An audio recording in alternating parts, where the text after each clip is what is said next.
saya Merliani Simanjuntak, kampus Bukit Tinggi. Kami dari kelompok 1 akan menjelaskan mengenai implementasi nilai-nilai Pancasila dalam berbagai bidang.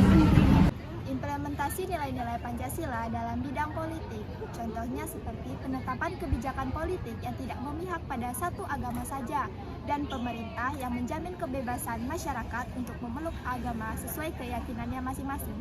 Selanjutnya yaitu menjunjung tinggi hak asasi manusia sebagaimana yang telah diatur dalam undang-undang. Lalu menghindari isu sara dalam kegiatan politik dan menanamkan rasa cinta tanah air serta menjaga nama baik Indonesia dalam kegiatan politik internasional. Penerapan pemilihan langsung dalam sistem pemilu di Indonesia. Yang kedua, pengambilan kebijakan politik selalu diputuskan dengan sistem musyawarah mufakat yang melibatkan pimpinan dan perwakilan rakyat. Yang ketiga, penerapan kebijakan politik yang lebih menjunjung kepentingan umum daripada kepentingan pribadi. Yang kelima, undang-undang ditaati oleh semua warga negara termasuk perwakilan rakyat dan pemimpin tanpa kecuali. Implementasi nilai Pancasila dalam bidang ekonomi berdasarkan dalam pasal 33 Undang-Undang Dasar 1945, yaitu usaha bersama dengan azas kekeluargaan dan kegotong royongan dari, oleh, dan untuk rakyat di bawah pimpinan dan pengawasan pemerintah serta bumi, air, dan kekayaan alam yang terkandung di dalamnya dikuasai oleh negara. Contoh penerapan ekonomi Pancasila di bidang di Indonesia, adanya Badan Usaha Milik Negara atau BUMN yang berperan dalam pengolahan ekonomi di berbagai sektor dan adanya kooperasi di berbagai daerah. Implementasi nilai-nilai Pancasila pada bidang sosial dan budaya.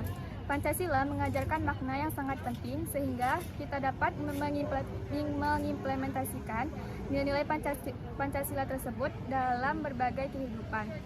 Yang pertama, implementasi nilai Pancasila pada sila ketuhanan yang Maha Esa, yaitu dengan cara kita dapat saling menghargai antar pemeluk agama dan juga melaksanakan keyakinan masing-masing. Implementasi nilai-nilai Pancasila pada sila kedua yaitu kemanusiaan yang adil dan beradab. Implementasinya berupa mengukuhkan sikap saling menyayangi dengan tujuan agar terciptanya persatuan. Dan yang ketiga yaitu sila Persatuan Indonesia. Implementasinya adalah selalu memprioritaskan persatuan dan kesatuan dalam kehidupan kita dibandingkan dengan kepentingan pribadi. Sila keempat, kerakyatan yang dipimpin oleh hikmat kebijaksanaan dalam permusyawaratan perwakilan.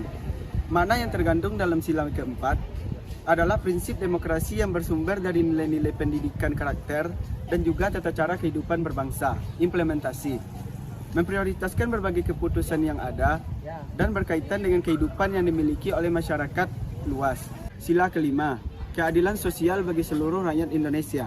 Di dalam sila kelima ini, makna yang tergandung di dalamnya adalah mengenai keadilan yang juga masuk ke dalam hak azazi yang dimiliki oleh setiap warga. Implementasi menanamkan rasa kekeluargaan dan juga gotong royong yang ada di tengah kehidupan masyarakat dan menjaga stabilitas yang dimiliki antara hak dan kewajiban dalam kehidupan sosial. Implementasi nilai-nilai Pancasila dalam bidang pertahanan dan keamanan.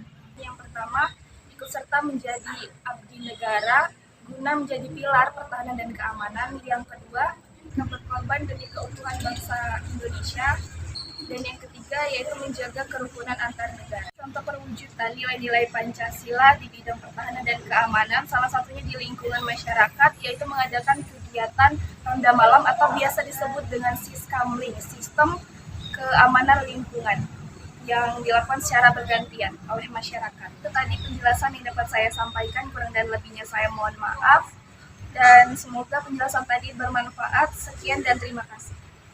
Saya akan menjelaskan implementasi Pancasila dalam bidang hukum. Yang pertama, HAM. HAM adalah hak asasi manusia yang dilindungi oleh negara dan dihormati oleh masyarakat. Yang kedua, perubahan demonstrasi. Contohnya, pemilihan presiden dalam 5 tahun yang dilakukan secara pemilu. Yang ketiga, menghormati pilihan orang lain. Kita harus menghormati pilihan orang lain, dan sebagai contohnya itu pemilihan dalam ketua RT. Yang keempat, adanya lembaga hukum. Lembaga hukum ditugaskan untuk mengatur sistem pemerintahan berdasarkan Undang-Undang Dasar 1945. Yang kelima yaitu adanya aturan yang berlaku. Aturan yang berlaku tidak boleh bertentangan dengan nilai-nilai Pancasila. Implementasi Pancasila dalam bidang HAM atau hak asasi manusia dapat dilakukan melalui sosialisasi nilai-nilai HAM mulai dari sekolah dasar sampai perguruan tinggi. Upaya ini dapat pula dilakukan melalui kampanye diseminasi atau publikasi media massa. Upaya yang dilakukan setiap orang dalam kehidupan sehari-hari yaitu dapat dilakukan melalui proses mematuhi instrumen HAM yang telah diterapkan, melaksanakan hak asasi yang dimiliki dengan penuh tanggung jawab, memahami bahwa selain memiliki hak asasi, setiap orang juga memiliki kewajiban asasi yang harus dijalankan dengan penuh tanggung jawab, tidak semena-mena terhadap orang lain, menghormati hak-hak orang lain. Sekian penjelasan dari kami. Wassalamualaikum warahmatullahi wabarakatuh.